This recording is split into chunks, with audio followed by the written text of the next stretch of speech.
And అయితే ఈ మొత్తం ప్రాసెస్లో ఒక సీరియస్ క్వశ్చన్ సార్.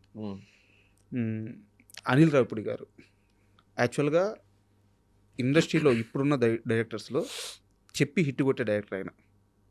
కానీ ఆయన సినిమా చేసే నేను ప్రతిసారి చెప్దాం అనుకున్నది మీరే చెప్పేశారు క్వశ్చన్లో, రైట్? ఆయన సినిమా చేసే ప్రతిసారి కొంతమంది ఒక వర్గం దొరికేస్తాడు క్రింజ్ ఇలాంటివి అంటూనే ఉన్నారు. వాళ్ళన్న ప్రతిసారి ఇంకా ఆయన 100 కోట్లు ఎక్కువ కొడతానే ఉన్నాడు. Yeah. ఆయన కాన్ఫిడెన్స్ ఏంటి, ఎలా ఉంటాడు సెట్లో, సార్ అసలు ఇవి పట్టించుకుంటాడా? అస్సలు సార్ ఆమె అనిల్ అన్న అయితే ఇది ఇట్లా ఒకటి జరుగుతుంది నీకు తెలుసా అసలు అన్నట్టుంటాడు. ఆయన అసలు లోటస్ మీద వాటర్ పడితే లోటస్ తడవచ్చు, జారిపోద్ది బొట్టు. That is how he doesn't care.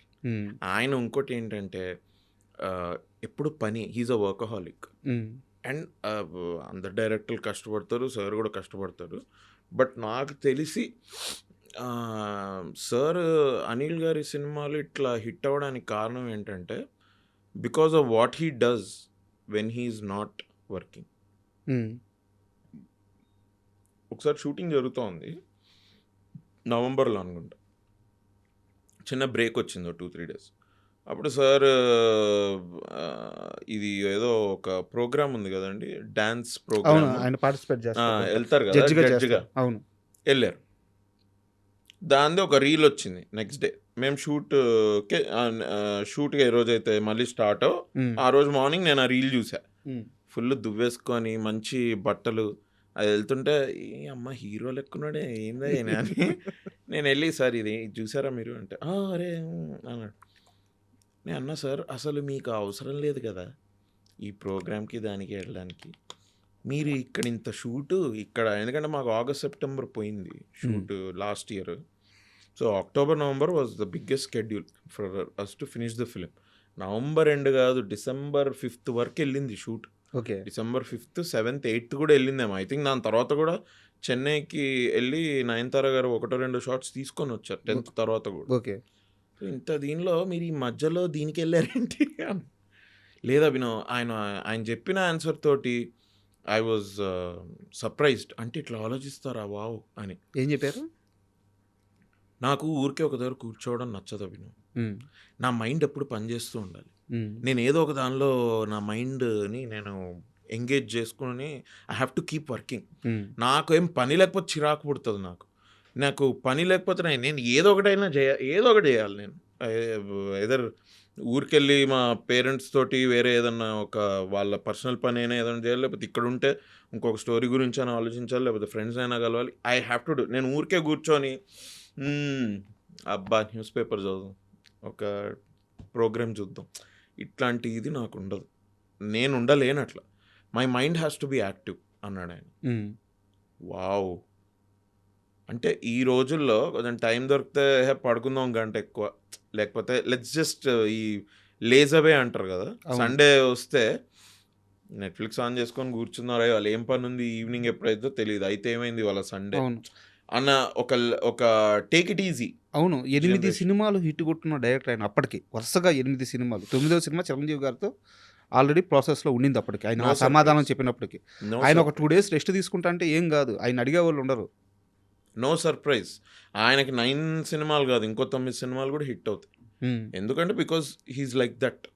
And నేను షూటింగ్ అప్పుడు కూడా చూశాను కదా సార్, సార్ అనిల్ అన్న సమీర్ గారు అదొక సచిన్ సెహ్వాగ్ పార్ట్నర్షిప్ లాగా. ఆయన మైండ్లో నడుస్తుంది ఈయనకు తెలుసు, ఈయన మైండ్లో నడుస్తుంది ఆయనకు తెలుసు. వాళ్ళిద్దరు పిచ్ మీద పార్ట్నర్షిప్ చేసుకుంటూ వెళ్తే 100 రోజులు 100 సెంచరీ తర్వాత సెంచరీ 100 పార్ట్నర్షిప్ అవుతూనే ఉంటుంది. ఆయన ఇప్పటికీ ఐ థింక్ ఇద్దరు కలిసి 3 సినిమాలు చేసినట్టున్నారు. అవునవును. నేను సెట్ మీద చూశాను కదా సార్, బేసిక్గా 8:30 అని చెప్తారు. Chiranjeevi sir being Chiranjeevi sir, he comes off at 8 only. Then they start shooting.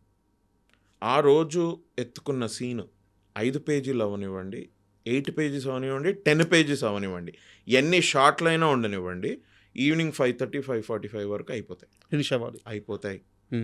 అవ్వాలి ఏం లేదు, అయిపోతాయి అంతే. అది మసూరిలోనే కానివ్వండి, హైదరాబాద్లోనే కానివ్వండి. అండ్ ఊరికే తీసేయడం కాదు. మీరు సినిమా చూసారు కదా, ఎక్కడ ఏదో చుట్టేశారు, ఏదో అశ్రద్ధతో తీశారు అన్నట్టు ఏం ఉండదు అక్కడ. ఎవ్రీథింగ్ ప్లాన్ బట్టి, and he so planned and he knows everything. ఆయనకి మొత్తం సినిమా ఆయన రాసుకున్నప్పుడే ఆయన ఐ థింక్ చూసేస్తారు అనుకుంటా. I think every director does that. మరి అందుకనే ఆయన 70 days 80 days అండ్ ఇంకోటి ఏంటంటే సార్, ఆయన హిస్ ఫార్మాటివ్ డేస్లో when he was writing for other directors or for other writers, ఆ టైంలో నాకు తెలిసి I think he worked the hardest. ఎందుకంటే మీరు ఇప్పుడు అన్నారు కదండి, చెప్పి కొట్టాడు అన్నారు కదా, అవును. దీనికి ఐ థింక్ ఒక ఆడియన్స్ ఫీడ్బ్యాక్ సిస్టమ్ కూడా even before he started making films ఆయనకు ఉండాలి. ఓకే, అంటే ఈ సినిమా వచ్చింది నాకు బాగా నచ్చింది, ఆ ఆడియన్స్ ఏమనుకుంటున్నారు అది కూడా చూద్దాం ఒకసారి వెళ్ళి. And I'm sure they were many films that he would have gone and ఆయన ఆల్రెడీ చూసేస్తున్నా కూడా ఇప్పుడు ఈ రెండోసారో మూడోసారో ఆడియన్స్ రియాక్షన్ కోసం వెళ్తా అని కూడా వెళ్ళుంటారు ఆయన. కరెక్ట్. ఎందుకంటే ఆ పల్స్ పట్టుకున్నారు ఆయన. ఫర్ హిమ్ టు నో, అవును. ఆహా నేను దీనికి ఎంజాయ్ చేశా, ఆడియన్స్ కూడా ఎంజాయ్ చేస్తున్నారా, ఏది ఆయన రాయని సినిమాలకు కూడా వేరే వాళ్ళ సినిమాలకు కూడా I'm sure he would have done that. లేకపోతే you will not know sir. ఇట్లా అంటే ఆయన పటాస్ తీసి 10 ఏళ్ళు అయింది కదా, అవును, 2015. దానికన్నా ముందు ఆయన చేసుంటాడు ఇది. అండ్ అప్పటికి ఇప్పటికి సినిమాలు ఎంత చేంజ్ అయ్యాయి. అవును. అండ్ ఇవాళ కూడా ఇప్పుడు క్రింజ్ అనుకోండి ఏమన్నా అనుకోండి సార్, నాకు తెలిసి సంక్రాంతికి వస్తున్నా ఎంత చేసింది సార్, 350 కోట్లు. అదేమి రీజనల్ మూవీలో ఆ నెంబర్ చూసి అప్పట్లో ఫీజులు ఎగిరిపోయినాయి. అదేమి గవర్నమెంట్ స్కీమ్లో తెచ్చుకున్న పైసలు కావు అవేమి. ఎక్కడన్నా నిల్చున్నారు వీళ్ళంతా వెళ్ళి, పోనీ మన సినిమాకి టికెట్ రేట్స్ గురించి గవర్నమెంట్కి రిక్వెస్ట్ పెట్టుకున్నట్టు, మేము 350 అనుకున్నాం, మాకు 200 వచ్చిందా, 150 మీరు ఇవ్వచ్చు కదా అని ఏమన్నా అడిగారా వెళ్ళి? లేదు. థియేటర్లో audiences have gone and seen the film and అదే వచ్చిన పైసలు. అవును. How does it matter? ఎవడన్నా క్రింజ్ అనుకుంటే ఏంటి, ఏదనుకుంటే పోనీ ఇంకోటి కూడా ఆలోచించండి, అందరూ ఒకటే లాంటి సినిమాలు తీస్తారా? కరెక్ట్. అది ఎక్కడన్నా జరుగుతుందా అసలు అట్లా? ఎస్పెషల్లీ ఇండియాలో బేస్ మన సినిమాలు, మన బేసిక్ మన film industry, Indian film industry philosophy or ఒక సిద్ధాంతం అనుకుంటే వీ షుడ్ ఎంటర్టైన్ ఆడియన్స్ అనేది బాగా నమ్ముతారు. అవును. We make entertaining films. మిగతా సినిమాలు కొంచెం మరీ హార్డ్ హిట్టింగ్ అది ఇది ఉంటే అవి ప్యారల్ సినిమానో లేకపోతే అవార్డుల కోసం తీసారు అన్నట్టు ఉంటుంది కదా. మన దగ్గర అయితే వెరీ ఇది. హాలీవుడ్లో అట్లా కాదు. హాలీవుడ్లో ఒక పెద్ద ఏ లిస్టర్ కూడా వెళ్ళి he will make a film that might seem like అప్పుడప్పుడు వాళ్ళు చేసే సినిమాలు. ఇప్పుడు షాషాంక్ రిడెంప్షన్ ఉంది, అది ఏమన్నా ఉందా దానికి? ఒక మీరు ఫ్యామిలీతో వెళ్ళి పాప్కార్న్ తిని చూసేటట్టు ఏమైనా ఉంటుందా? అది అట్లేం ఉండదు. మరి టాప్ గన్ ఉంటుంది కదా, మరి మిషన్ ఇంపాసిబుల్ ఉంటుంది కదా, అక్కడైతే అన్ని సినిమాలకు ఒక యాక్సెప్టెన్స్ ఉంది. ఇక్కడ ప్రిడామినెంట్లీ ఎంటర్టైన్మెంట్ అన్నప్పుడు each one of them will have their own take about entertainment, how they but అలా ఉంటేనే బ్యూటీ కూడా. అది కూడా అదే సార్ బ్యూటీ. ఇప్పుడు సార్ నేనేమంటా అంటే, ఇప్పుడు మీరు ఒక షాపింగ్ మాల్కి వెళ్ళారు సార్, షాపింగ్ మాల్లో 10 రకాలు చేయొచ్చు. ఒకటే సినిమాల గురించే ఉంటే మొత్తం షాపింగ్ మాల్ షాపింగ్ మాల్ అవ్వదు కదా. బట్టలు కొనుక్కోవచ్చు, అన్నము తినొచ్చు, తాగొచ్చు, పిల్లలు గేమ్స్ ఆడొచ్చు, మీరు చెప్పులు కొనుక్కోవచ్చు, బట్టలు కొనుక్కోవచ్చు, అలాగే సినిమాలు కూడా చూడొచ్చు, జంక్ ఫుడ్ తినొచ్చు. అవును. ఒక షాపింగ్ మాల్లోనే అంత వెరైటీ ఉంటే ఇండస్ట్రీలో ఎందుకు ఉండదు? అంటే ఎంత పర్టికులర్గా నేను అనిల్ గారి గురించి ఎందుకు అడిగానంటే, యాక్చువల్గా నేను ఇది ఆయన అడగాలనుకున్నాను. నాకు ఆయన ఉండే బిజీ వల్ల ఆ ప్రెస్ మీట్కి నేను రాలేకపోయాను. సో ఆయన ఇంటర్వ్యూ నాకు దొరకలేదు కాబట్టి తెలుసుకోవాలని అడిగాను. Great conviction in what he does.